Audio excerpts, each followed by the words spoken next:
So if you know me, you know I'm a student of the craft, playing the drums, playing music, particularly the music we call jazz. And I always looked up to this gentleman. I always heard stories of Marvin Smitty Smith reading all kind of crazy charts down the first time, playing all kinds of difficult music, and just doing incredible feats. I remember the first time I heard his record, The Keeper of the Drums. My question was, has anyone who's heard that record, was who is that? Yeah, there's been many amazing moments with this gentleman in passing in my trips to LA. I didn't meet him in New York. I met him in LA. One such moment was a night where he came to see me play with Mulgrew Miller, and at the end of the night, he gave me 2 sheets of some exercises on the great drum book, Syncopation, that I'm still working on. Recently, I had to deal with some issues of just kind of some disrespect of another one of our masters, the great Kenny Washington, and I was further impressed by Marvin Smitty Smith because of the way he spoke out, and that generally doesn't happen that way. So I reached out, we spoke, and I decided that I wanted to do a formal interview with him because there was so much that I didn't know and so much that I was learning, and I just wanted to share that with the people. So I think this is going to be the first of about 3 parts because we talked for a while, and I'm trying to narrow it down so that it makes sense. But yeah, because we were just talking. He's an amazing musician. He's a brilliant musician. If you don't know, before there was a Lewis Nash really on the scene, before there was a Kenny Washington really on the scene, in that gap between the Arthur Taylors, the Billy Harts, the Elvin Joneses, those guys, right? In that gap, before Lewis Nash got to New York, I think he was in Phoenix in school. Before Kenny Washington really came on the scene with Betty Carter, in that gap, playing with the likes of Art Farmer and Ray Brown and people like that, was Marvin Smitty Smith. He really was the precursor to kind of what we know today as the modern jazz drummer, in that he could play the odd meters, he could read, he could swing, he could kind of do it all. And we all owe a great debt to this gentleman, and so I was really excited and honored to speak to him. So check out some great insights with Marvin Smitty Smith. Here. Okay. Or did you? Yeah, right. Or you probably just, maybe I can just join a meeting. I don't know.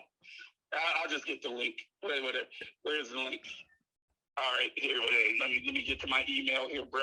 Oh no, take your time. Take your time. I mean, I got some questions for you. I'm looking forward to this. Yeah, man. Yeah, let me get to this. Okay. My AOL mail. Hey, look, the AOL account still works. That's why I keep it. Hey man, listen, I ain't mad at you. Do what you do.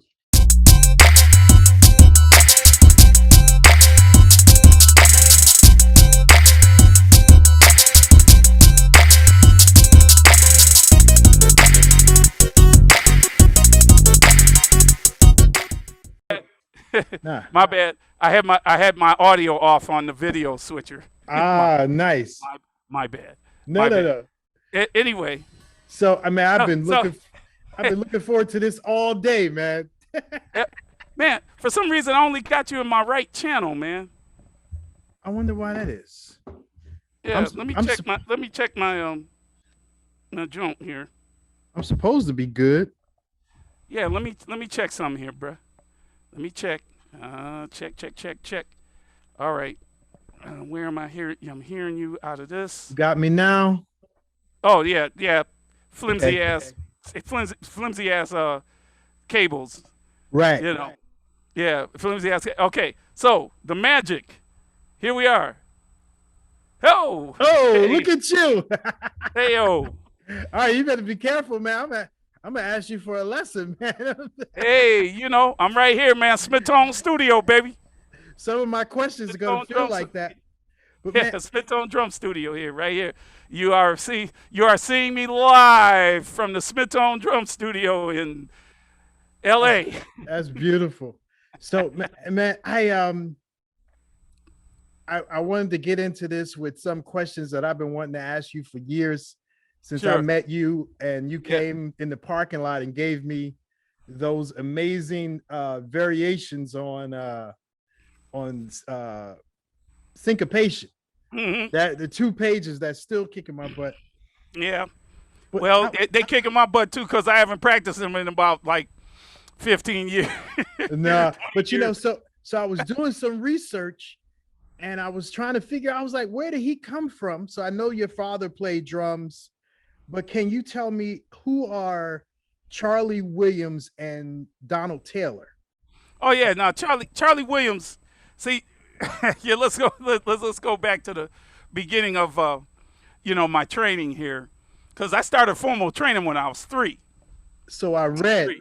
So I started formal training with through my godfather James Morton, rest his soul, and he he just gave me a practice pad and a pair of sticks, and he said, all right, Smitty, you're all cool. I had my Haskell Hard book, Yeah. you know, I had my Haskell Hard book, this is a whole note, this is a half note, this is a quarter note, this is an eighth note, right? Here's a whole note rest, here's a half note rest, all that, right? So I'm playing, counting, got my start. Now my dad tried to teach me, obviously, in the beginning.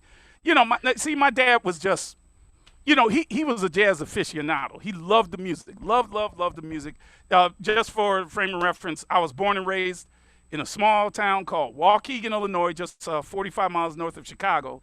The population really hasn't grown much I'll be 60 this year, and it hasn't grown really very much in 60 years, because at the time I was born, the population was roughly 65,000, and now 60 years later, it's 75,000. So there you go. Wow.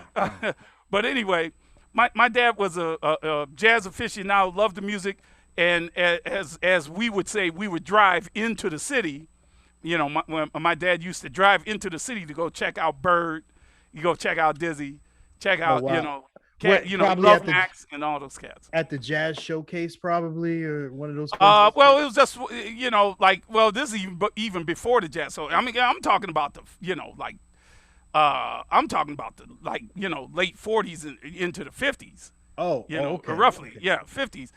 So there were some clubs, definitely in the Shy back then, where my dad would check out Bird, and he checked out, Dizzy, checked out. He loved Art Blakey. That was the Art and Max.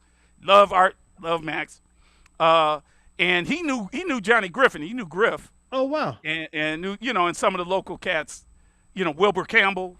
He knew Yeah. Wilbur. Robert Shy. Right. He knew Rob. So he knew a few cats. Like later. That was a little later. But like the 50s. Like you got to see Bird and Dizzy and Max, got to see Art, and he would go see Griff and Dexter do like the tenor battles, or it was Oh. like Griff and Lockjaw. You see Jaws, Griff and Jaws. But my dad, his real man, was Gene Ammons, Jug. That was his man. Oh, wow. He loved Jug, man. Hitting the And jug. hitting the jug. Great record, man. That's a great record, man. I just heard that like last week somewhere. Somebody was playing a couple tracks off of that record, man. Joe Newman.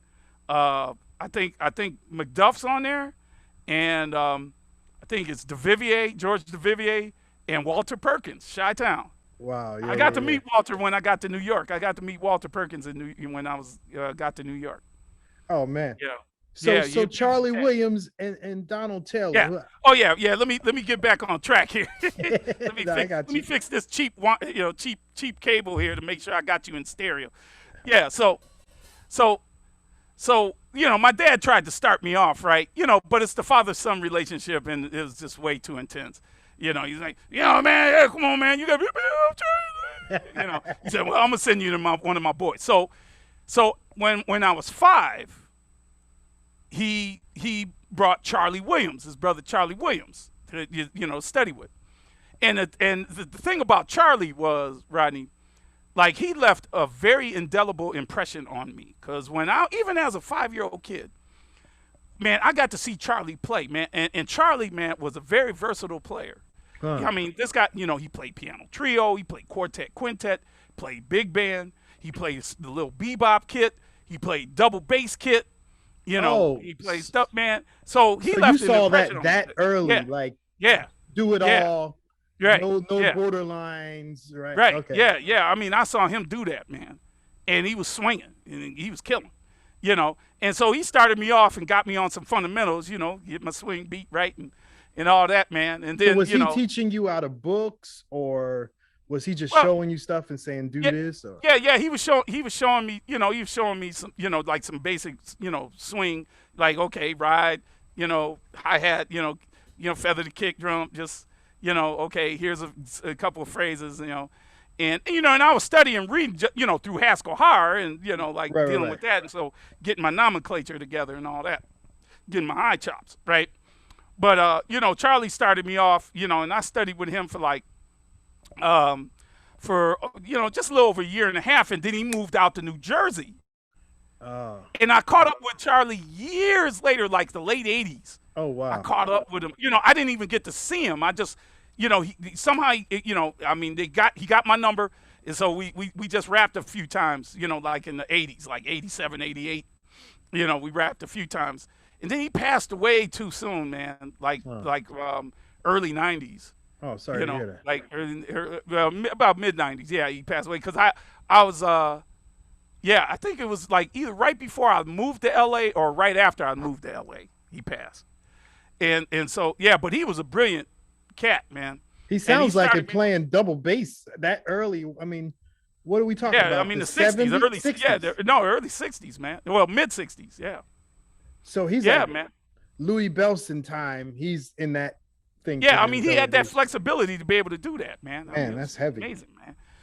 So after, because once he moved away to Jersey, then the next guy I studied with and was Donald Taylor, and he was actually, he actually worked in waste management. He was a garbage truck, driver, oh, wow. man. And he worked at, and I studied with him for 10 years, and Donald was so cool, man. Because Donald was the guy that really he really encouraged my creativity and the self-discovery. Because he would just give me like 4 or 5 records, it was either Max, or Buhena, Philly Joe or Elvin. Say, see what you do with that. Yeah, he say, hey man, look, take these records home, come back next week, show me what you got, right? So I come back the next week, and see, on this song here, Elvin does this little thing here. See, this record here, Max played this, So I mean, I would just go home and study the records, man. Right. I would I would wear the records out, man. I listen to them over and over. I learned every arrangement of every song on the record.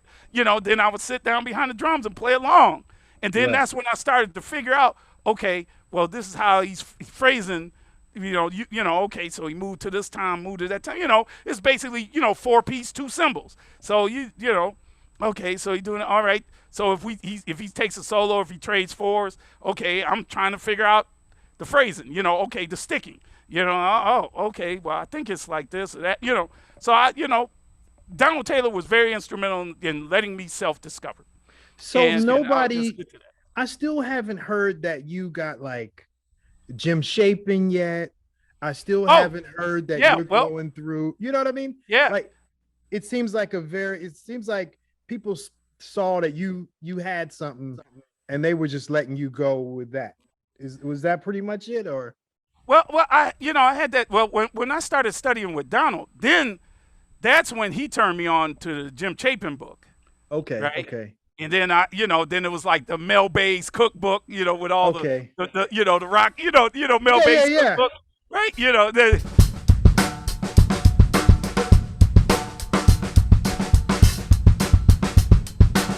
All those exercises, right? Yeah. So Donald turned me on to all that, right? So reading, get my eye chops up. Okay. Studied out of Podemski's book. Yeah, snare drum Podemski. studies. Yeah. We had Will Coxon. We had Will Coxon books. Man, I'm trying to think of what other books was around. Well, Carmine Appice, man. He had his realistic hi hats.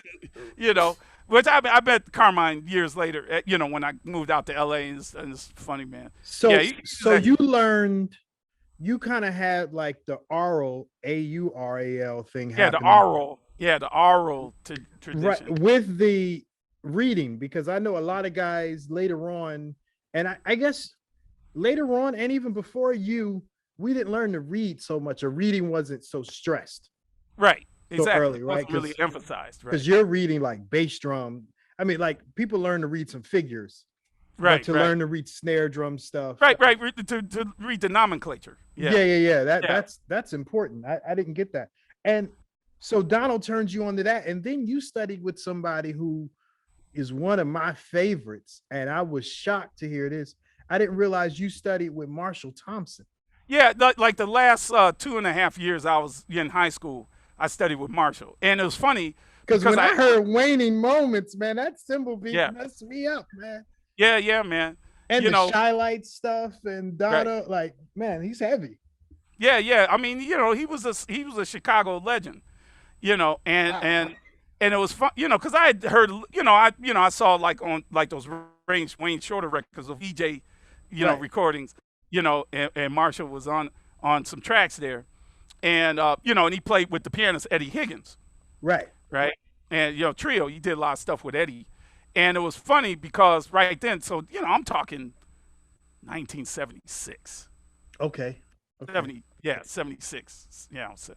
And so, I had heard about it, because, I was with Donald Taylor. I was with him for 10 years, and it just seemed like, okay, 10 years. I think I'm ready to search elsewhere to kind of. So you're about 16? Yeah. Okay. Yeah. And so, I was like 15, about to turn 16. And, so I was, ready to kind of see what else I can learn from, another voice. Right.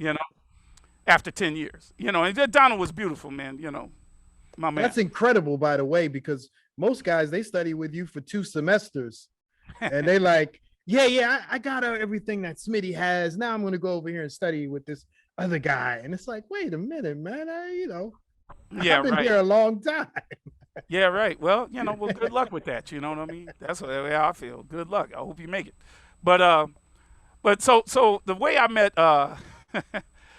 met, Marshall was, at that time, I was a sophomore in high school. And that's where I started doing gigs in the city, as we like to say. Mm-hmm. I started doing gigs. So are you driving into the city? I wasn't driving, but the bands I was working with, like, I was working with all through high school from freshman year.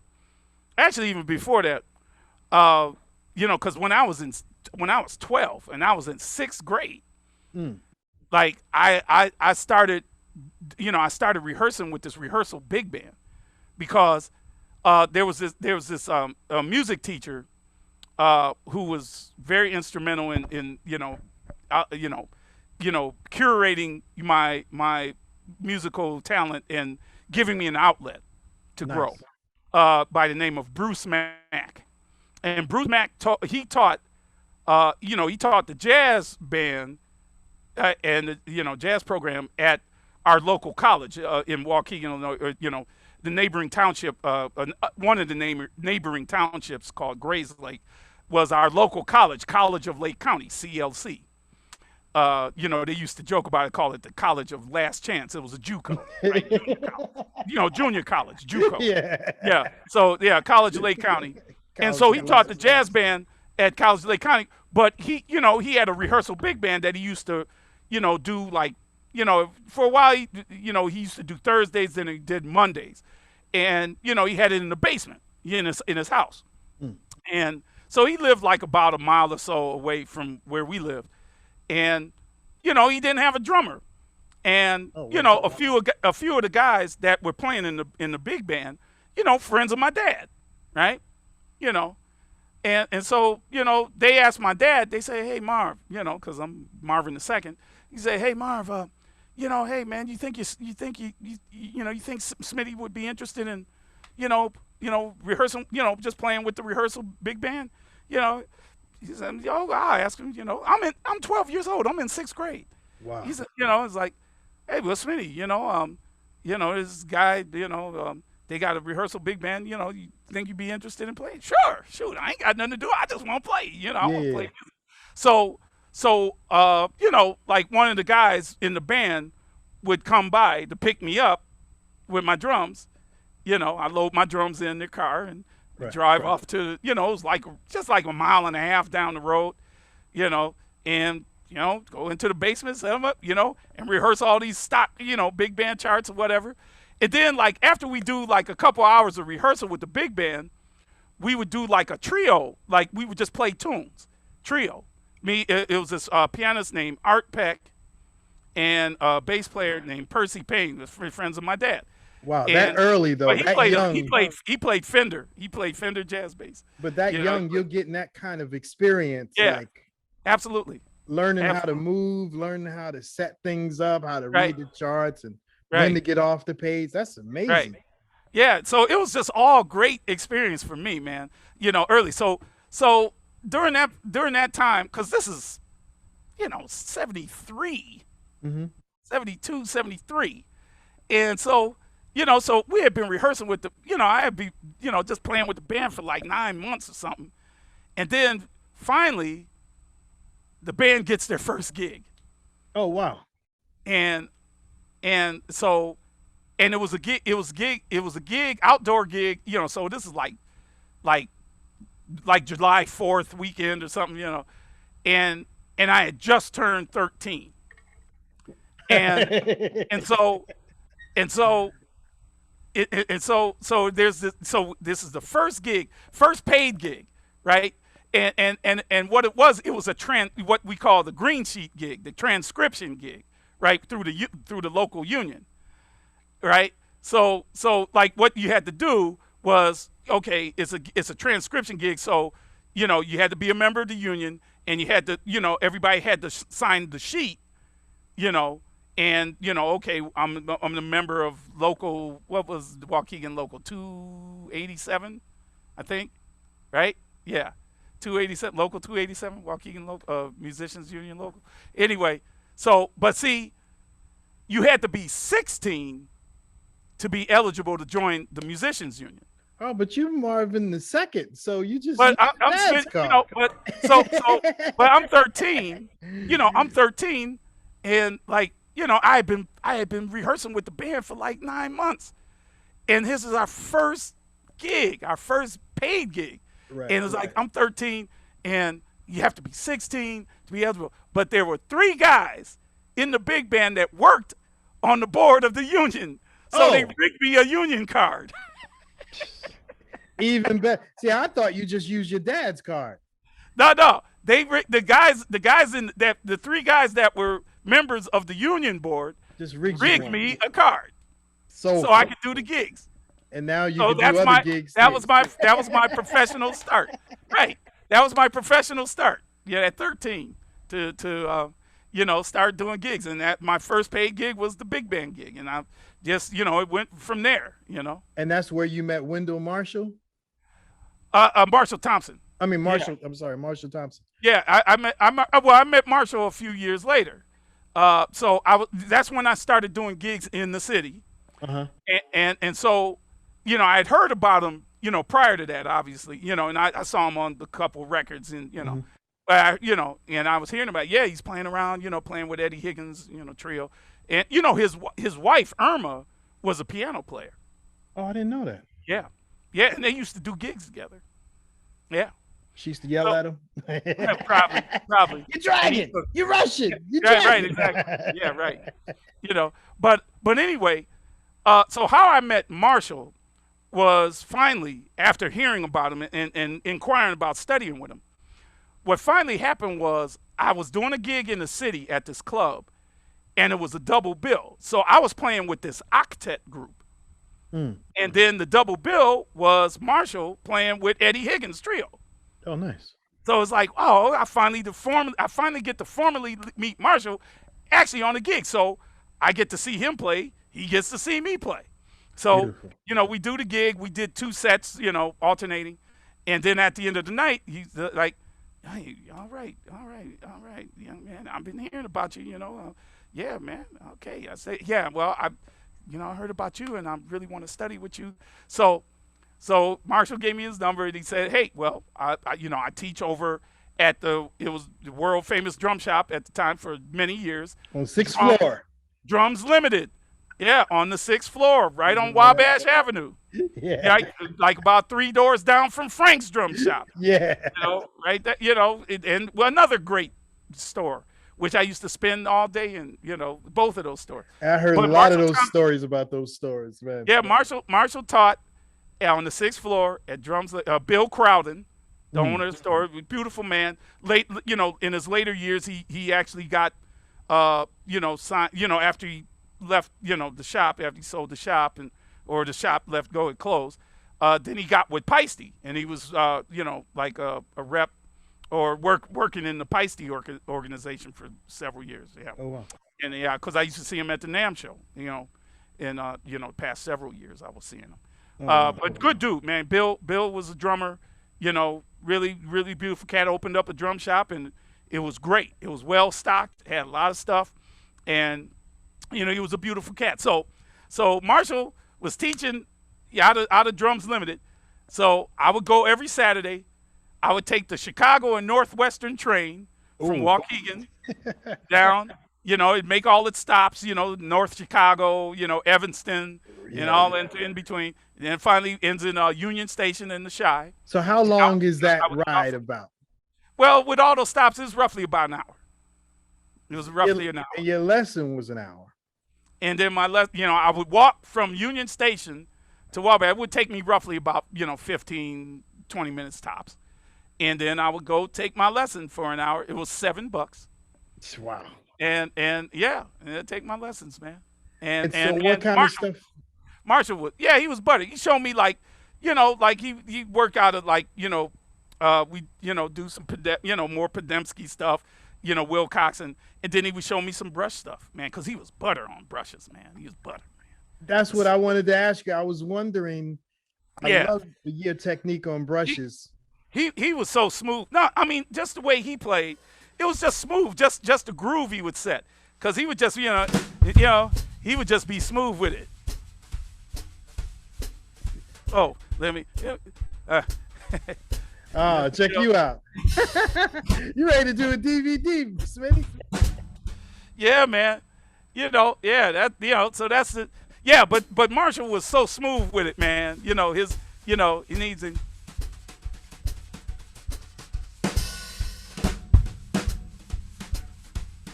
Now, have you always gone clockwise, or do you mess with counterclockwise? I tried to practice clockwise, and it just wasn't natural for me.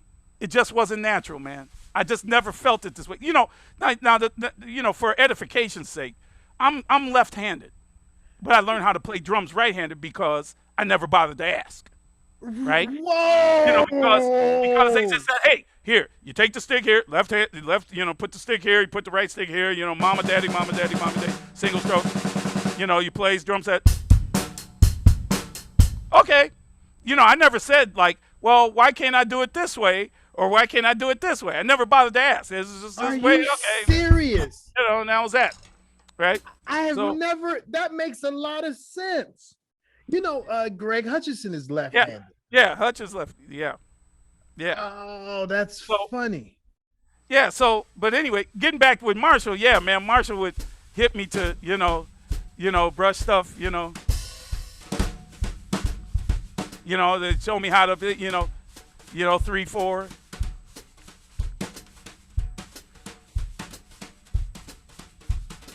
So at this point, were you starting to double up on things that you learned? Like, I heard you say a few guys did Podemski, and then a few guys I'm sure did Wilcoxon. Were you doubling up? Were people having you do the same material again, or did they have No, different outlooks on the material? no. They would look, they would just kind of, progress further in the book or whatever, like, because I tell you, yeah, I studied Podemski, I did this, okay, we'll do some else. And then, like, maybe, one or two other, books that was around. But more at that time, by that time I was studying with Marshall, it was really, really getting into more like, brush stuff and, just dealing with like some, like just time and feel things, and Okay. and because I was already listening to all the records I could, my dad had and stuff, so I was, you know, so it was just a little, it was just some things more like with some brush things and more like, phrasing technique stuff, like some hand stuff, so it was a little bit more of that kind of thing with Marshall, and it was like, it was basically like 2.5 years, and then I graduated high school, and then I was, thinking about where to go, to school after that. Well, should I go to FAMU? Should I go, like to, Indiana U, North Texas State? Should Mhm. I go, here, there? I was really nervous about New York. I was like, man, I don't know if I'm ready to go to New York. I mean, I ain't heard no school in New York anyway. But like, Right. just to drop on the, I was like, well, and so Donald Taylor actually suggested, hey, well, why don't you like look into Berklee College of Music? So because I applied to all those schools I mentioned, and everything. So he said, well, why don't you consider Berklee College because it's in Boston, so it's closer to New York, so it's kind of probably has more of that, feel and that vibe, so I chose Berklee College of Music, and it was serendipitous, I would like to say, Oh, to say because the least. But 1 second before we get there. So did you have other interests? Did you play sports? Did you like what were yeah, your grades like and stuff mhm, like because going to college at that time, that was yeah. the time of like the fees were high, you had to have certain GPA. Yeah, yeah. I mean, I was cool. I was, hovering around 3.4, you know, Oh, nice. but the GPA. I was a pretty bright kid. I was a bright kid, I, but that's what I mean to play how you play. That's what I was getting at, like trying to understand. Like, did you have, if you didn't play drums, what else could Marvin Smitty Smith have been a doctor or a lawyer, or did you have any other interests? Were you going to write a book? I don't know. well, I just liked, I just liked being creative, Okay. and I liked sports. I tried to play. I was just too short, it was just, because like, but I love baseball, Oh, And, okay. I love football because I could run at that Right. time. I could run, so I could be like the little running back that scoot around, skip, skip, skip, skip. Right. I can kind of do that. I love basketball. I just love the sport, but I was so short, Yeah, yeah, So, yeah. And that's tall but I beanpole really, guys. yeah, but I really dug baseball. I really love baseball. I dug the Cubs, because I loved, I loved Ernie Banks, Billy Williams, you know, Ferguson Jenkins, Ron Santo, it was, Nice. and the White Sox, they had Louis Aparicio and, a couple cats, but, but, so, I dug baseball because I just love being able to swing the bat, and I love, trying to play like, outfield, because I Right. wasn't an infield guy because that was just too hot. Like shortstop, man, no, that's too hot. Third base, hot. The Oh, infield, really? no, that's too hot. I'm too small. I'm too short to play first base because I can't stretch like Right, that. I'm not right, tall right. enough to they have infield, no, but outfield, yeah, put me in, coach. Right. I'm ready to play today. Look at me, I can be center field, right? So So so I now love we I, get I you love off. baseball. So, but anyway, but I was creative. I loved reading because I could read, like, I could read, even at age 3, I was reading at like fourth grade level, Oh, wow. so I was into reading. I was just reading books, trying to read, things. So I was just curious in that way, really trying to absorb information and read about things and stuff. My parents had certain books around the house, and as I got older, I was starting to read, because I did autobiography of Malcolm X. Okay, I was reading. Dick Gregory had a book called The N Word. And I Yeah. read that. It was his autobiography. I read that, and so I was reading. My parents had Franz Fanon. Oh yeah, yeah, yeah. And I was like, well, what's this book? Like, okay, like I was, stuff was kind of over the head, but I was trying to dig in, man. So that I had that a zest for reading, and learning, some philosophical, some social issues, because my parents were very socially conscious. They were very socially conscious, because they helped integrate the school system in Waukegan, in my hometown, in Oh, wow. '66. Yeah. See, I knew there They, was they, they did something. all that. Yeah. I knew there was something other. Like when I hear you play, one of the reasons I wanted to be in jazz was because I felt like these people to play this music, something else has to be underneath there. And every Yeah. time I heard you play, I always said, man, I want to ask you. I know there's something else going on up there. Mhm. The freeness, the thought process that must have gone into that. Because the way I heard it, when you finally did make it to New York, you took all the gigs, but we'll get to that. Well, no, man. I just created a space for myself. That's what I did. Yeah, you created the space, all right. So we get you to Berklee, and you meet. Yeah, you yeah. went I at the decided on. time. I'm sorry. You went at the time when it was Berklee, not when Well, it turned into Berserkly like it did a few years. well, we later. thought we called it Berserkly back then. you know. No, You but I know? mean Jeff Watts. Yeah. Jeff Watts was. When I got there, that's where I met. I met Branford Marsalis. I met Jeff Watts Tain. I met. Let's see, Jean Toussaint. Donald Harrison. Yeah. Because we were just starting going to school there. Now the guys that were in school that went to school a couple years before us, but were out of the school, but they were just gigging around Boston. Bunch of cats, Kevin Eubanks, Mhm. Tommy Campbell, Victor Bailey, Bobby Broom. Let me see who else was around. Where was Branford at? Was Branford around? No, there? Branford. We all met right at that same time. So this So is like wait, 79. Kevin is older than Branford? Yeah. Oh, okay. Yeah. For some reason, I thought it was the other way. Maybe because Kevin's so healthy.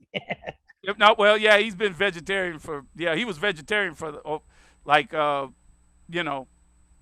just about 40 years, and and he's been vegan now for the past 6 years. Yeah. You But can he have looks that. great. He looks Yeah. great. I talked to him the other day, man. But I always thought big that brother, man. maybe that's why I thought Branford was a little bit older, Branford and Winton, for some reason. Yeah, well, no, but no, Kevin's a couple years older. Yeah. Oh, He's- cool. Yeah. But so I met all these cats, man. And then a little later, Greg Osby showed up, Wallace Roney showed up, Makoto Ozoni, Tim Williams, the trombonist. Oh, right. Gene Jackson.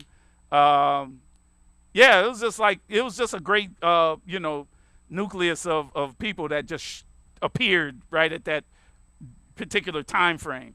And it was just beautiful energy, man. And we just like practiced every day, we just, just shed it every day, shed it on tunes. And, cause like they had these, they had the practice rooms, and you could only book them for 2 hours at a time. So 3 people would stand in line to book the same room for like a 2-hour block. Right?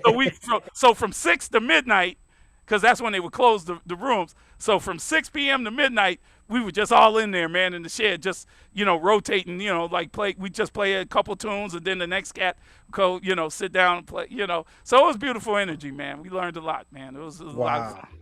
So Great camaraderie and energy. who were you studying with? Who were the teachers at Berklee at that time? Man, they was just some generic ass teachers, man. Man, they were generic, man. I had this one cat. I had this one cat. I never forget, man. And I'm gonna call him out because I don't care. He gone. So, I had this one cat, Bob Coffman. Man, Bob Coffman. because he was playing like a group with George Garzone. Oh, yeah, And he yeah, also yeah. played with Bob Galati. They do like the Elvin trio with like Joe Farrell and Right. Jimmy Garrison, right?